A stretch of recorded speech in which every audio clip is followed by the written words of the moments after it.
Have you ever felt like someone was pushing you away, but still holding on at the same time? Hi, I'm Jim Rohn, and if you've ever been close to someone with an avoidant attachment style, you know the emotional roller coaster. One day they're affectionate, open and warm. The next distant, cold, emotionally out of reach. You start questioning everything. Do they even care? Did I do something wrong? The silence becomes unbearable, not just because it's quiet, but because it's confusing. Here's the truth. Most people miss. Avoidants don't disconnect because they don't feel. They disconnect because they feel too much. And that emotional intensity overwhelms a nervous system that was wired, usually early in life, to see intimacy as unsafe. In today's video, I'm going to share something I call the silent test. It's not a game. It's not a trick. It's a psychological mirror. One simple, quiet shift you can make that reveals an avoidant's true emotions without confrontation, without chasing, and without drama. When you understand this dynamic, it becomes clear it's not that they don't care. It's that they've never learned how to feel safe while caring. If you've been waiting for clarity, if you're tired of mixed signals and walking on eggshells, this video will give you the insight you need to stop reacting, start responding, and reclaim your emotional power. Because once you learn how to create emotional safety, not just for them, but for yourself, you stop being the pursuer and start becoming the anchor. So if you're ready to understand avoidant behavior in a way that makes you stronger, not more confused, make sure to subscribe to the channel right now. Hit the like button if you're done chasing people who can't meet you halfway, and drop a comment to share your experience. We grow stronger together. Let's dive in.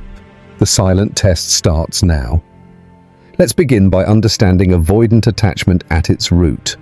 Most people think avoidants just don't care, that they're cold, selfish, or emotionally disconnected by choice. But that couldn't be further from the truth. Avoidant attachment isn't about a lack of emotion, it's about fear of emotion. Specifically, the kind of fear that gets wired into someone's nervous system at a young age when emotional closeness wasn't safe. Now, picture a child growing up in an environment where expressing needs led to rejection, criticism, or even punishment.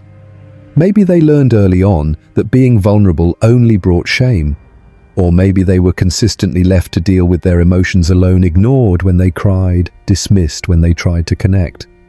Over time, that child learns a hard lesson. If I depend on someone, I'll get hurt. If I open up, I'll be shamed. So what do? They shut down. They adapt.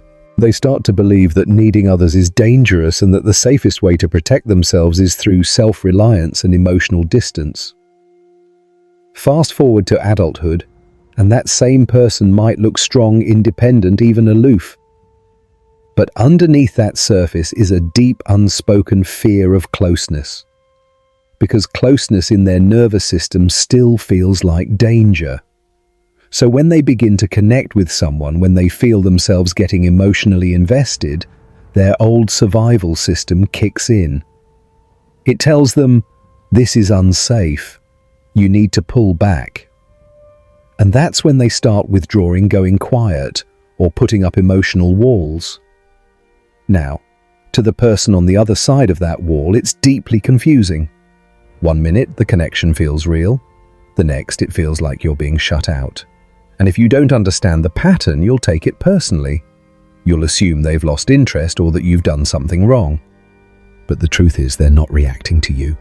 They're reacting to an internal blueprint that equates intimacy with pain. This is where many relationships with avoidant individuals begin to fall apart. The partner feels hurt and starts to chase, trying to re-establish the connection. The avoidant feels overwhelmed by the pressure and pulls away even more. And so the cycle begins. One person clings, the other retreats. And neither of them knows how to break it.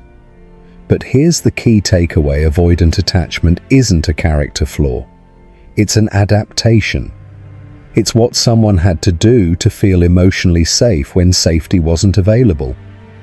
And when you start to see it through that lens, it shifts everything. You stop making their behavior about your worth. You start recognizing the patterns for what they are, a defense mechanism, not a rejection. Understanding this doesn't mean you have to tolerate emotional unavailability. It means you gain the clarity to respond with strength, not reactivity. And that's where real change begins, not in trying to fix them, but in showing up differently yourself, calm, clear, grounded, and unwilling to trade your emotional well-being for temporary closeness. Avoidant behavior is one of the most misunderstood dynamics in relationships. If you've ever been on the receiving end of an avoidance distance, it can feel cold, heartless even. You show up with love openness and vulnerability, and they respond with silence withdrawal or emotional detachment. That hurts. And naturally you start to tell yourself a story. They don't care. They're not invested. I'm not enough. But that story, while emotionally compelling, is often not true. What's actually happening is something far more complex and deeply human. Avoidants don't pull away because they feel nothing. They pull away because they feel too much. Their internal world is flooded with emotion they don't know how to process. And rather than express that emotion or even admit it to themselves, they retreat into the only strategy they've ever known to regulate it: distance. This is important to understand. Their withdrawal isn't a rejection of you, it's an act of self-protection. For someone with an avoidant attachment style, emotional closeness doesn't register as comfort. It registers as threat. Not because you've done anything wrong, but because their earliest relationships taught them that vulnerability leads to pain, unpredictability, or shame.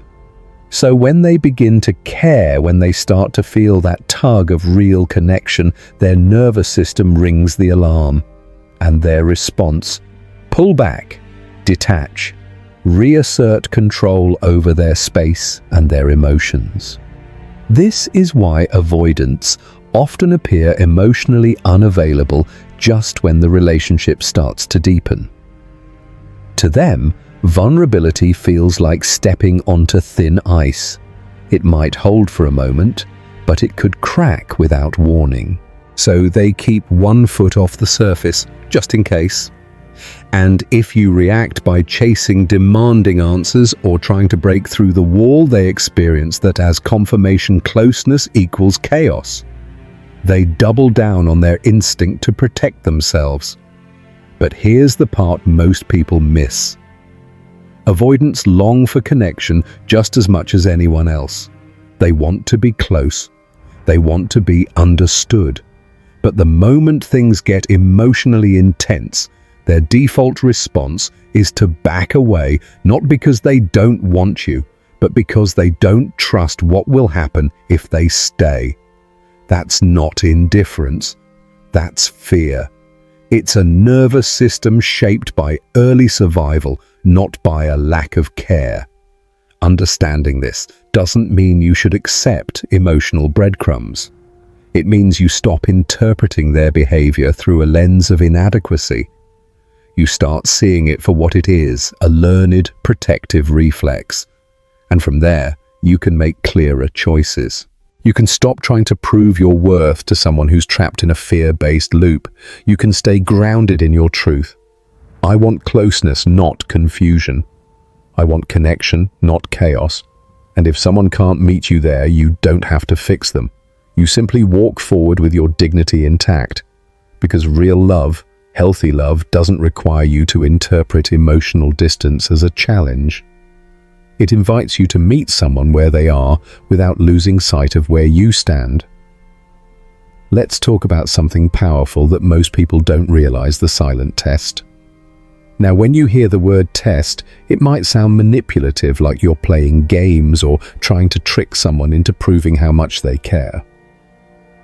But that's not what this is about. This isn't about control, it's about emotional stability. The silent test is what happens when you don't react with panic chasing or emotional volatility during an avoidant partner's withdrawal. And it's in that moment of stillness, of calm, grounded presence, that something very important can shift. Avoidants are used to a particular pattern. They pull away, and their partner, fearing abandonment, leans in harder. They ask questions, send long messages, seek reassurance, try to close the emotional gap. That anxious pursuit, while coming from a place of love, ends up reinforcing the avoidant's core fear that intimacy will trap them, overwhelm them, or rob them of control. So what happens? The avoidant retreats even further, not because they're cruel, but because their nervous system is now fully in defense mode. But when you interrupt that pattern, when you respond with calm instead of urgency, you send a completely different message. You're showing them without words, I can handle my own emotions. I'm not going to chase you, I'm not going to punish you, and I'm also not going to collapse just because you need space. That calmness, that emotional regulation is deeply disarming. It's like stepping into a room that's finally quiet after hours of chaos. It doesn't immediately change everything, but it changes something. It gives the avoidant room to feel safe again. This is the heart of the silent test. It's not something you actively perform, it's something you embody. When you stay centered, when you don't lash out or try to control their behavior, you become the one thing they've rarely experienced in relationships: emotionally safe. And that safety is often what allows the avoidant to slowly re-engage, not because you pulled them back in, but because you stopped trying to pull at all. Now, it's important to understand this test doesn't guarantee they'll return. And it's not a strategy to manipulate someone into staying. What it does is offer clarity. It shows you who they are when you no longer carry the emotional weight for both of you. If they care, if they're emotionally invested but scared, your calm will give them a reason to step closer. If they were only ever half present, your calm detachment will reveal that too, and save you from investing further in something unreciprocated. So the silent test isn't about silence for silence's sake. It's about showing emotional steadiness when their fear shows up. It's about saying, I'm here, I'm steady, but I won't lose myself trying to prove my value to someone who's running from their own emotions. That's not just maturity, that's self-respect. And it's often the first moment real connection or real clarity has a chance to begin. One of the hardest things about being in a relationship with an avoidant is learning to recognize their version of love, because it doesn't always look like what you're used to. Avoidants rarely say, I miss you, or I need you in the ways you might expect. They're not the ones sending long, heartfelt texts or initiating deep emotional conversations. And if you don't understand their language, it's easy to think they don't care at all. But in many cases, that's simply not true. Avoidants love quietly, not with dramatic words, but with small, subtle actions that often go unnoticed. For example, they may not express their feelings directly, but they remember things that matter to you. They might not say they're thinking of you, but they'll fix something you mentioned was broken, or bring you your favorite snack, or show up when they say they will. These gestures may seem ordinary, but for an avoidant, they are significant. That's how they express care, by doing, not necessarily by saying. Presence is another way avoidants show love. If they're still around, if they're physically showing up even in silence, that's something. They may not be emotionally expressive, but if they're staying connected in their own way, that's a clue. It doesn't mean you should accept emotional distance as the norm, but it does mean you shouldn't dismiss their quiet presence as meaningless. They're trying just in the safest way they know how. Now, that doesn't mean you should lower your standards or ignore your emotional needs. Your desire for emotional closeness and verbal connection is valid. But if you're going to understand an avoidant partner, you have to first see how they're trying to connect in the ways they can. And that takes awareness, emotional maturity. You're not excusing their avoidant behavior, You're learning to read the full picture before reacting to what feels like rejection. Here's the key. Silence doesn't always mean absence. Distance doesn't always mean detachment. Sometimes the avoidant is closer than they know how to show. And your job isn't to decode every action, it's to stay grounded in your own needs while noticing what's real. If they're putting in consistent effort, even without emotional fireworks, it may be their version of love. If that's not enough for you, that's okay. But now you're choosing based on clarity, not confusion. It's also worth noting that many avoidants don't even realize they love this way. They're not trying to be difficult. They're not withholding affection to be cruel. They're functioning within the limits of what feels safe to them. And sometimes the quietest expressions are the most sincere, because they're not about performance. They're about presence. So if you're watching an avoidant and wondering what they feel, don't just listen for words. Look at how they show up. Look at the patterns. Look at whether they're trying to be there, even if it's imperfect. That might not be all you need, but it may be more than you think. Loving someone with an avoidant attachment style is not for the faint of heart. It's not simple. It's not always rewarding in the short term, and it will almost certainly challenge your own emotional reflexes. But if you're someone with a secure or even anxious attachment style and you find yourself deeply connected to an avoidant, there's one principle that becomes your guiding light: emotional regulation. Without it, you get pulled into their storm. With it, you become the calm they didn't know they needed. Here's the reality. Avoidants don't open up to pressure. They don't respond to emotional ultimatums. They don't bloom in chaos. They retreat. Their system has been wired to associate closeness with danger. So when you come in hot, over-explaining, begging for reassurance, panicking when they need space, it confirms their inner fear. This is what happens when I get too close. I lose control. And so they armor up again. What breaks that pattern is not emotional intensity, but emotional steadiness. When you can hold your ground, not with coldness, but with calm clarity, you shift the dynamic entirely. You stop chasing, and instead you become a stable presence. Not waiting on edge, not tolerating mistreatment, but rooted. You say with your energy, I care about you, but I won't lose myself to keep you. And that message, even if unspoken, is what begins to disarm them. Patience plays a role here, but not passive patience.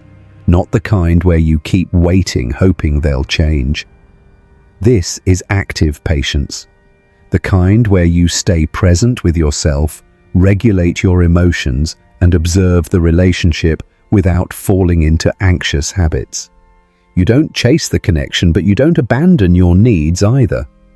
You give the avoidant room to feel safe, but you don't become their emotional caretaker. This balance is hard, but it's the doorway to something deeper. Now, let's be honest, the journey of loving an avoidant is not for everyone. It requires more than love. It requires boundaries, maturity, emotional independence. You can't come in needing them to make you feel secure, because they can't do that, not yet. And if you lean on them too hard, they'll collapse under the weight or disappear entirely. What makes this process transformational isn't that you change the avoidant, it's that you grow within yourself. You stop trying to earn love and instead become someone who naturally attracts it, because your self-respect sets the tone. You no longer confuse intensity with intimacy. You understand that real love is calm, slow, and clear. And from that place, you offer connection not as a demand, but as an invitation. But let's also be clear. Emotional maturity doesn't mean accepting emotional neglect. If the avoidant continues to hide, to stonewall, or to keep you in limbo, it's not your job to endure that endlessly. Love doesn't mean carrying someone who refuses to walk. You're allowed to say, "I see your fear, but I need emotional presence. If you're not ready, I won't force it, but I also won't wait forever." This isn't about giving up on someone. It's about not giving up on yourself. It's about recognizing that while their fear is real, your need for love, closeness, and consistency is real too. And both realities matter. When you hold that truth with patience, with compassion, but also with strength, you stop being the one chasing. You become the one someone learns to feel safe coming home to. That's what emotional regulation really gives you, not just peace, but power.